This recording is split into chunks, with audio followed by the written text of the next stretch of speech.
Hey guys, welcome back to Let's Play the Chzo Mythos games. Our next game up is Trilby's Notes. Ben Yahtzee Croshaw presents Trilby's Notes. New game. Tutorial... what the hell. We'll keep the tutorial on. No commentary, though. The following documents are taken from the handwritten notes of Trilby, an STP field operative whose real name remains classified. Game over.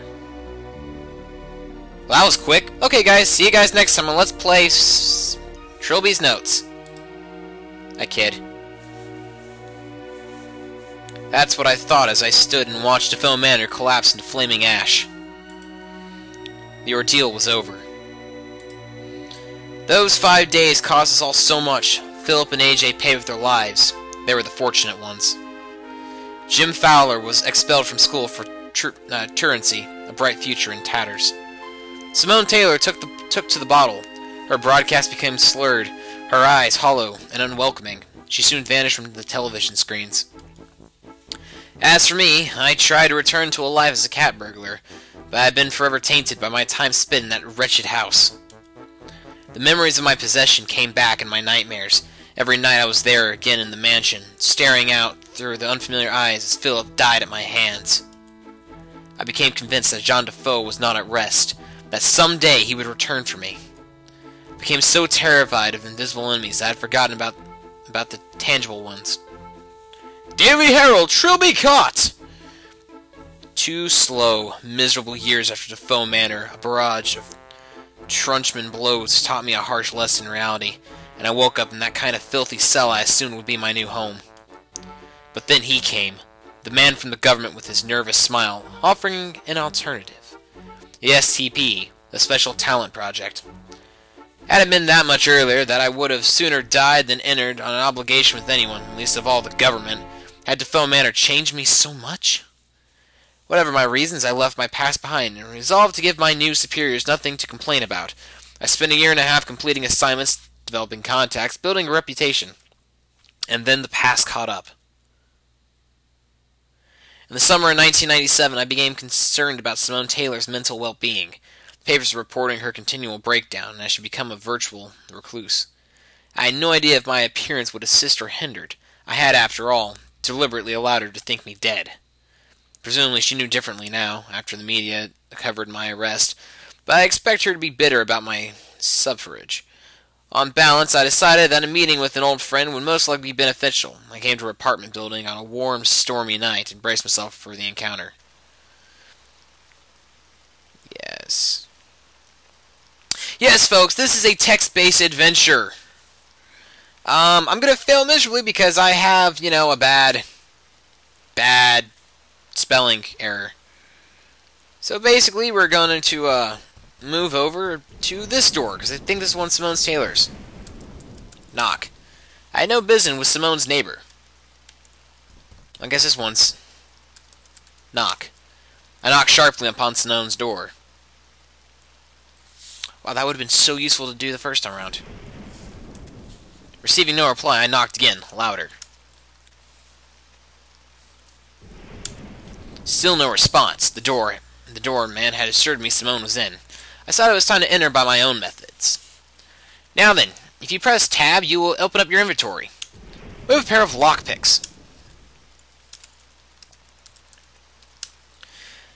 I rested in that Simone could have been in trouble, and even if she wasn't, then at worst I was only playing to my reputation. I spent a few minutes feverishly picking the lock, then let myself in. Well, Jesus Christ, it's dark. Let's try to walk this way and up and open blind? I pulled open the blind. Well, that's still kind of... Oh my god! Look, Simone's bedroom light refused to turn on. I stood in pitch darkness. The intermediate flash of lightning preventing my eyes from adjusting. Look at floor. Look at body. The body on the floor was undoubtedly Simone. I felt for a pulse and my hands came away, stained with the long, cooled blood. My fingers traced the outline of a large wound in her torso. slashed by a big weapon, wielded by a big assailant.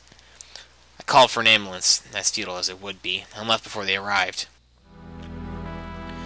Due to me being a clear murder suspect, I was reeled from dirty to the weak. It took the Ministry of Occultism to inspect the flat and confirm supernatural activity. My superior simultaneously apologized and assigned me to investigate if there was a connection to the DeFoe Manor incident. Merely reading those 3 words, capitalized on the front of a loose-leaf file, brought a nightmare back with more intensity than ever. Sure enough, the field agent reported that looters had discovered and sold several artifacts from the mansion, including the wooden idol that housed John DeFoe's soul. To my surprise, no murders had been reported or committed by anyone who had come into contact with the accursed trinket. Did not find this reassuring. I quickly advised James Fowler to go into hiding. He was stunned, but agreed. The boy had sense, and still respected my judgment. Good for him!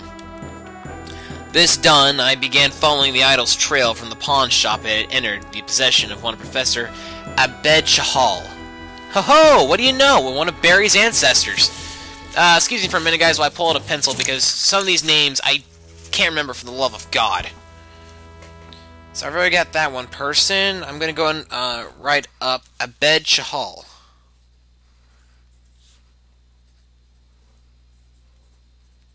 So, yes, apparently this is like one of Barry's relatives.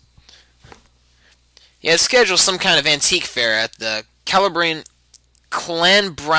Hotel on a small island off the coast of Anglesey, popular with tourists. I'm probably mispronouncing these names, and I apologize. Assuming the role of scholar of antiquities, I booked a room. On the 28th of July, 1997... Wow. I caught a ferry from Porthlachalk in Anglesey and arrived around 3 p.m. in Clanbrownwen Island coastal village. It seemed a peaceful hamlet, and in defiance of stereotype, the locals were welcoming and told me no local legends to dissuade me from my exploring the island. The Clanbrownwen Hotel was in the island's center, surrounded by the forest. I made my way there on foot. You're Trilby, right? As soon as I arrived, I was greeted by a balding man in a grey anorak. I wonder if I was expected to know who he was. That depends. My name is Linkman. I'm with the Ministry of Occultism. Oh? I thought the Ministry were clear on the fact that I was handling this on my own. Maybe there are still people who don't trust you, Mr. Trilby. What? I haven't stolen anything since I joined the STP. Your call for pass is not what concerns my superiors. It hasn't gone unnoticed that your history with DeFoe with Wraith influences you psychologically. I'm sure you resist it, but it could still cause you to act irrationally, disobey orders. Everyone just feels a little safer with someone else on the ground. I see. You can rest assured I will endeavor to remain absolute professionalism on this assignment. Nevertheless, I have my orders.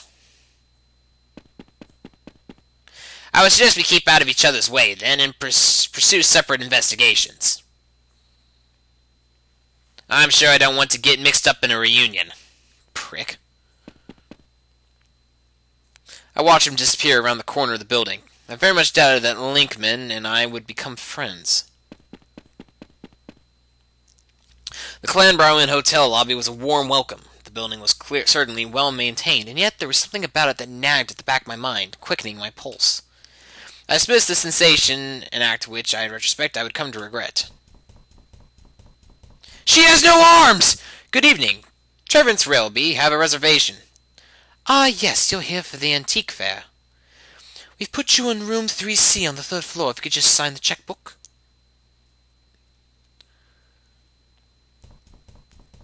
Hello, Bethan. I'm just letting you know I'll be having my dinner in my room today. That's absolutely fine, Professor. This, I decided, was what they called a golden opportunity. Professor Chahal? Yes? I'm afraid you have me at a disadvantage. Railby. Terence Railby. We met at Sofsavi's a few months ago? Oh, you don't remember me? No, of course I do. Terry Railby, how have you been? The astute reader has already guessed that both Terence Railby and the previous meeting were utter fiction. I had spent some time studying Chahal's movements and habits. He was, by all accounts, absent-minded, and that was something I could use. I'm well, thanks. I was hoping I'd run into you. I've heard investigating things about the items you were showcasing here. You remember I do freelance scouting for some wealthy collectors? Yes. Well, a client of mine has expressed interest in relics from DeFoe Manor in Buckinghamshire. He's been on my back for a while about it. Between you and me, he seems pretty obsessed. What remained of Professor Chahal's suspicion melted away from his expression as the opportunity to make money entered the conversation. Well, I'm sure I wouldn't want to damage your professional status. Would you like to come up to my room for drinks? Oh, I don't want to impose. No imposition at all. Please, follow me. Your room key, Mr. Railby. Ah, thank you. Please lead the way, Professor.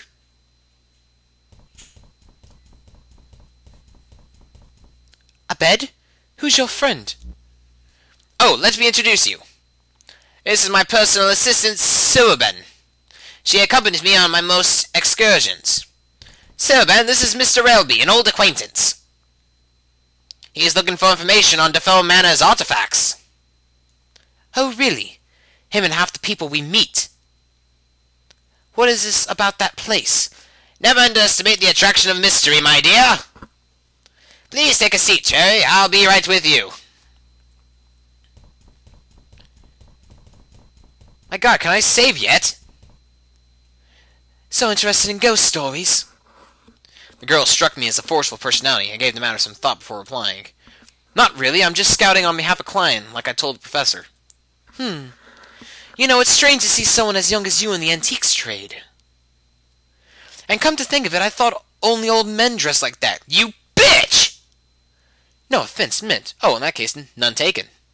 I didn't catch your last name. Oh, it's O'Malley. Siloben O'Malley. Could be more Irish if it tried, could it? I have to give her an Irish accent now, don't I? Sorry to keep you waiting, dear boy. Now then, what shall we talk about? When talking to characters, you must specify a topic of conversation. Yes, I will talk to a bit about DeFoe Manor. I believe I hit escape. Ah, there we go. Escape. Go and save and type it as, new story. So we'll do that. Talk to a bed about D. Actually, you know what? We'll save that on the next video because I got a feeling this might drag on to a long-ass conversation that we don't have time for. So, guys, enter. I couldn't do that just then. Of course you couldn't. Anyway, folks, we're going to once again save our game for no apparent reason as new story. And I'll see you guys next time on Let's Play Trilby's Notes. See you then. Yes, we're going to stop reading.